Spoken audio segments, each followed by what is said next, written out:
8 മണിക്കാണ് ഉമ്മാര് വർക്ക്. അപ്പം നിങ്ങൾ വിചാരിച്ചിട്ടുണ്ടാവില്ലേ ഉത്തരവാദിത്തത്തിന്റെ ഒട്ടുവാണെന്ന്. സംഭവം എന്നല്ല. ഷോപ്പിന്റെ ഓണർ പറഞ്ഞു ഏതായാലും ന്യൂ ഇയർ ഒക്കെ അല്ലേ, രാത്രി നമ്മൾ പുതിയ ഷോപ്പ് ഇങ്ങനെ പോകുന്നു കേട്ടോ, നല്ല ബീഫും ചിക്കനും ഉണ്ട് പറഞ്ഞു. ആശാനോട് പറഞ്ഞപ്പോൾ ആശാൻ പറഞ്ഞു തലേന്ന് ന്യൂ ഇയറിന് പോയത് ഇന്ന് പോരണ്ടിട്ട് പറഞ്ഞു. എന്നാ പിന്നെ മെമ്പർ ആലിക്ക സാഹിബിന്റെ മൂത്തമ്മ ബാവക്ക് അനിയന്റെ കവറിനടുത്ത് കുയി മറ്റൊന്ന് വെട്ടേണ്ടി പറഞ്ഞപ്പോ എന്നാ പിന്നെ പോന്നോളിന്ന് പറഞ്ഞു. ഏതെങ്കിലും കുളിച്ച് എനിക്ക് മാറ്റി കഴിഞ്ഞാണ്ടേ തഞ്ചാവൂർ നമ്മളെ പുതിയ ഷോപ്പിൽ പോകാനുള്ള പരിപാടിയില്ല. തഞ്ചാവൂരൊക്കെ വളർന്നു കേട്ടോ, പുതിയ ബിൽഡിങ്സും കാര്യങ്ങളൊക്കെ കണ്ടേ, വൃത്തിയുള്ള ക്ലീൻ സിറ്റി. അതിന്റെ മുന്നേ നമ്മുടെ ടംബിളാണ് കാണുന്നത് തഞ്ചാവൂർ. ഇതാണ് നമ്മളെ ഷോപ്പ്, ഗ്രാൻഡൈൻ റെസ്റ്റോറന്റ്. ഇതായാലും നമ്മൾ ഓട്ടയാക്കെടുത്ത 2018 സമയത്തെടുത്ത വർക്കാണ് കേട്ടോ. ഷോപ്പ് നോക്കി വെറൈറ്റി യൂറോപ്യൻ ടച്ചിൽ കൊളോണിയൻ സ്റ്റൈൽ മിക്സ് ചെയ്ത അതിലുണ്ടാകേണ്ട മകൻ. അതാണ് ഈ ഷോപ്പിന്റെ ഐറ്റംസ്. ഔട്ടൊക്കെ മതി പോലെ ആശാന്മാരും തള്ളൽ തുടങ്ങി. ആശാന്മാരൊക്കെ ഈ ഓണർമാരെ കുത്തിറക്കണം, നൈസിൽ കാച്ചി വിടുകയാണ്. കിൻഡല് തള്ളുന്ന തള്ളിയിട്ടേ ഏതെല്ലാം നേരത്തെ ഫുഡ് ചെക്കന്മാർ സെറ്റ് ചെയ്തു. ഇവിടെ വർക്കേഴ്സ് ഓണേഴ്സ് അങ്ങനെയൊന്നും കേട്ടോ, ഭയങ്കര മിംഗ്ലിംഗ് ആണ് ഇവർ തമ്മിൽ. അത് നിങ്ങൾക്ക് ഈ വീഡിയോസ് കണ്ടതിന് മനസ്സിലാവും. ഒരുമിച്ച് ഇരുന്നിട്ടാണ് നമ്മളെല്ലാവരും കൂടെ ഫുഡ് കഴിക്കുന്നത്. അത് അവർക്ക് ഇഷ്ടപ്പെട്ട ഫുഡ്, അതും അവർക്ക് ഇഷ്ടപ്പെട്ട നല്ല ബീഫാണ് സ്പെഷ്യലായിട്ട് ഇന്ന് ഉണ്ടാക്കിയുള്ളത്. പിന്നെ നല്ല നാട്ടൻ നെയ്ച്ചോറും അവൻ്റെടാ. നമ്മളാണിങ്ങനെ വിശന്ന് വല്ലഞ്ഞിങ്ങനെ അഴുകി മെഴുകി നിൽക്കില്ലേ, അതിന് കറക്റ്റ് ബീഫ് ഇങ്ങനെ വരുന്നത്.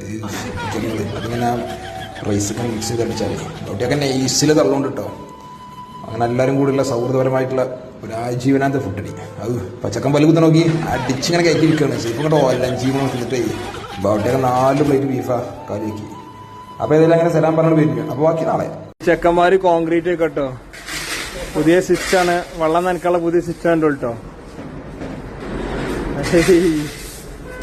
ഏതാ ഐറ്റം ഇനി സൈഡക്ക് ഇപ്പൊ ഈ സൈഡായിട്ടോ. ഞാൻ നീട്ടാനുള്ള ഐറ്റം, ഇനി കുറച്ച് ഇങ്ങോട്ട് വെള്ളമാക്കാനുള്ള ഐറ്റം.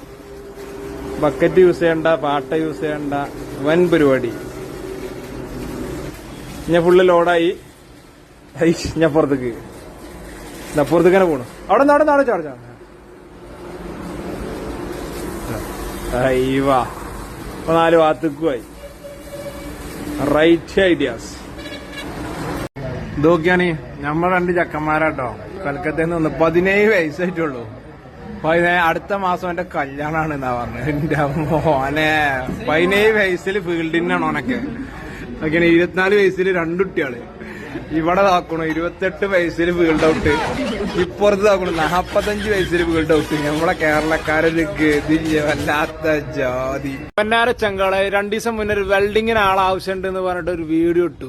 ഒരു തൊഴിലില്ല. അമ്മാര് ആൾക്കാരെ വിളിച്ചത് 1000 സംതിങ് മെസ്സേജ്, ഫോൺ കോൾ എന്നൊക്കെ ആയിട്ട് ഫോൺ എടുക്കാൻ കഴിയാത്ത അവസ്ഥ, മെസ്സേജ് വാട്സപ്പ് തുറക്കാൻ പറ്റാത്ത അവസ്ഥ. അപ്പൊ ഇത് കണ്ടപ്പോ സച്ചിന് ഐഡിയ വന്നു, ഏതായാലും കല്യാണം ഒന്നും നടക്കണില്ല. അപ്പൊ അവൻ പറഞ്ഞേ തൽക്കാലം നമുക്ക് ഇതേമാതിരി ഒരു വീഡിയോ ഇട്ട് നോക്കല്ലേ. കാരണം വെൽഡിങ്ങിന് ആളാവശ്യമുണ്ട്. അപ്പൊ ഇത്ര ആൾക്കാർ വന്നെങ്കിൽ കല്യാണത്തിന് ഒരു പെൺകുട്ടിന് ആവശ്യമുണ്ടെന്ന് പറഞ്ഞാല് ആള് വരും പറഞ്ഞാൽ വീഡിയോ ഇട്ട് നോക്കിയതാ. അപ്പൊ സംഭവം എന്താ വെച്ചാല് ഒരാളും വന്നില്ല. ആൾ പോണൊക്കെയാണ്, ഒരു രക്ഷയില്ല. ഒരു മനുഷ്യൻ മെസ്സേജ് അയച്ചില്ല, ഒരു ഫോണും വന്നില്ല.